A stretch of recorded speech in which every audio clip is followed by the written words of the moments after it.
2017 marked my 5th year attending Anime Midwest. I've reviewed this con every year up to this point, but it feels like it's getting redundant. I know people love my reviews, but unless the con changes in some sort of massive way, this will be my last time reviewing this con. This is the official, finalized review of Anime Midwest. We'll be talking about 2017 and years past to put a final score on this con. Anime Midwest is a medium-sized anime convention that has slowly been getting bigger and bigger over the years. The con is held at the Hyatt Regency O'Hare and Donald Stevens Convention Center in Rosemont, Illinois. This is the same location as Anime Central and Con Alt Elite. I have to say I love this location for a con. It holds it very well, while leaving a lot of room for it to continue to grow in years to come. Anime Midwest might not be as big as Anime Central, but in many ways this is what makes it stand out. It's a perfect rival for ASIN, while in many ways being better than its older brother. Less crowded, better organization, and free food in the con suite all help it really stand out. It may not win in every area, such as the dealer's room, but it may only be a matter of time before Anime Midwest stands as the king of the O'Hare conventions. But only time will tell. One of the best things about Anime Midwest is the con suite. They've been doing this since I started going, and I don't know a single person who doesn't love it. This is an area of the convention where they give out free ramen, rice, and soda, as well as sometimes giving out nachos. This is incredible.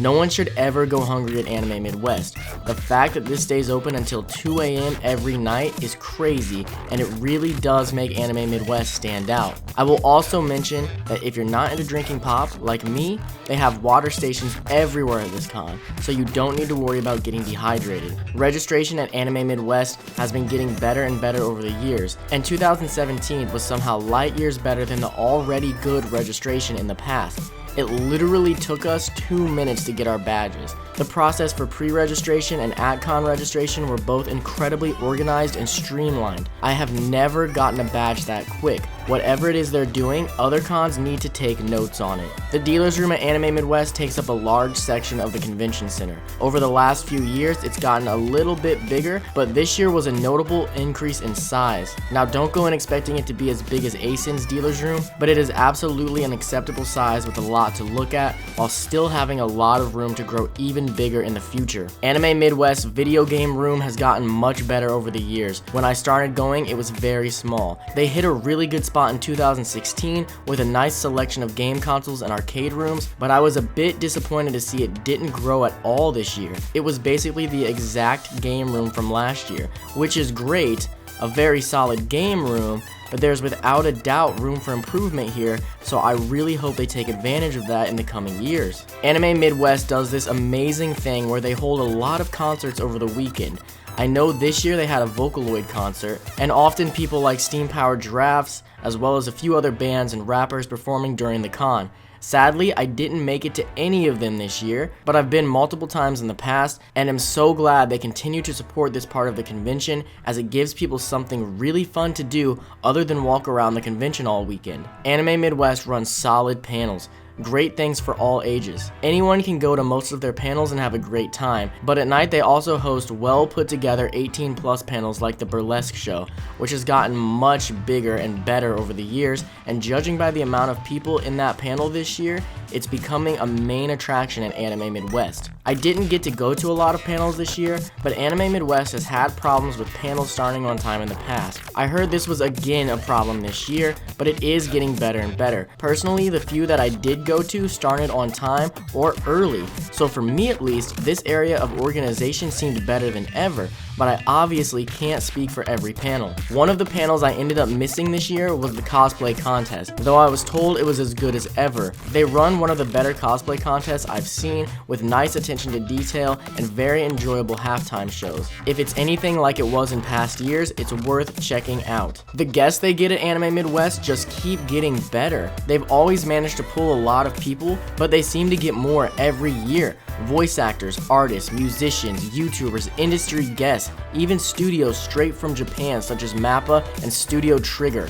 The list gets longer and longer every year. If you couldn't find at least one person you would be interested in seeing, I would be floored. Anime Midwest also hosts things like Sleeping Samurai, where you can fight your friends with foam weapons, as well as a maid cafe that for some reason I've never seemed to make it to, but I'm always told it's worth going to. I personally find the staff at Anime Midwest to always be working very hard and really trying to make the best convention they can. But once again, there were a few times that I went into panel rooms or restricted areas without my badge being checked, but it was super rare, and I feel they've gotten significantly better at this. Anime Midwest holds 2 raves, one on Friday night and one on Saturday night.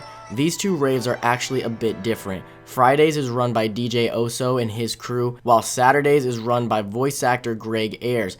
I will openly admit that I ended up having to miss Saturday's rave this year, but I've been to Greg's raves at this con as well as others dozens of times in the past. I love both of these raves. Both are a great time with an incredible light show and amazing music, but I find it very sad that a lot of people skip Friday's rave assuming Saturday is the main show. Don't get me wrong, we all enjoy raves Greg puts on, but honestly DJ Oso's rave on Friday just goes much harder. The energy when they play is so real. You can feel how into it everyone is. I love Greg, but it makes me a bit upset that it seems just because he's a famous voice actor, he gets the main night, even though his rave is the one that falls short in comparison. But take this with a grain of salt, as like I said, I did not make it to Greg's rave this year. This is all going off the many times I've seen him in the past. What I'm saying is, Greg is great and very worth your time, but you're doing yourself a massive disservice if you miss Friday's rave. For the following scores, I'm taking not only this year, but past years into consideration as well. These are my final scores for Anime Midwest, at least for a few years, until whenever I feel an update is finally due. The size of this convention is medium, though it's quickly becoming a large con. The location gets a 10 out of 10. This location is beyond perfect for this convention, while still leaving a lot of room to grow. I doubt we will see this con move locations anytime soon, if ever. Organization gets a 9 out of 10. I feel like this con has become more organized with every year, though there are still always little issues. To be honest, it's an insane task for a convention of this size to have perfect organization. I really feel this may be as good as it gets. The dealer's room gets a 10 out of 10. I know I mentioned it isn't as big as ASIN's dealer's room, but it really doesn't need to be. There's still a lot in there, and you could spend hours upon hours looking at all of it. On top of that, they do continue to expand it every year. You have to assume it will only get bigger from here. The game room gets a 7 out of 10. It's a great game room, but I feel this is the weakest part of Anime Midwest. There was a time when I would have given this a higher score, but other conventions have really been focusing much closer on their game rooms recently and expanding them dramatically. Due to the lack of expansion this year, Anime Midwest game room has fallen behind. Don't get me wrong, it's a great game room, but it needs to grow if it wants to keep up. Guests get a 10 out of 10. Last year was the first year where guests were a bit weak, but in 2017, they went crazy with the amount of people they invited. There is no way you could possibly meet all of them. If they keep getting this many guests who are worth seeing, I imagine it will draw a lot of attention to this convention going forward. Panels get a 9 out of 10. Every panel we got to go to, we really enjoyed. The karaoke room and the burlesque show were standouts, while I know the cosplay contest is always very well done. The only reason I'm dropping this down to a 9 is because I was told there were a few late starts and some panels being canceled. But this isn't totally the convention's fault, as a lot of these were fan-run panels. The staff gets a 9 out of 10. Anime Midwest staff seems to really care. You can see them actively trying to make this convention the best it can be for everyone who chose to spend their time and money there. Good job guys, keep it up. The raves get a 10 out of 10. Like always, Anime Midwest puts on some of the best raves in the Midwest convention scene. Both raves are fantastic and worth your time if you're into that kind of thing. Though for my crew and I, we do feel that the Friday night rave stands out just a bit more each year. Don't skip it. At the end of the day, Anime Midwest has been one of the most consistently great conventions you can go to in the Midwest. Its namesake holds true. Unless it somehow falls off a cliff in the next few years, judging by its track record up to this point, I can only see it getting better and better. If you live in the Midwest and you've never gone, it is a must. Also, if you're one of the people who likes to say, it's just Baby ASIN, it's not worth my time, you might want to rethink that. To be blunt, you're wrong. Anime Midwest has managed to stay in my top 3 favorite conventions year after year for a reason. If for whatever reason you decide not to go, you're just hurting yourself by missing one of the best conventions the Midwest has to offer. I give Anime Midwest a solid 9 out of 10, as well as once again giving it the Convention Review's seal of approval, meaning I fully recommend this convention to any anime fan. You can expect to see me back doing videos at Anime Midwest for years to come, and as soon as I feel it needs an updated review,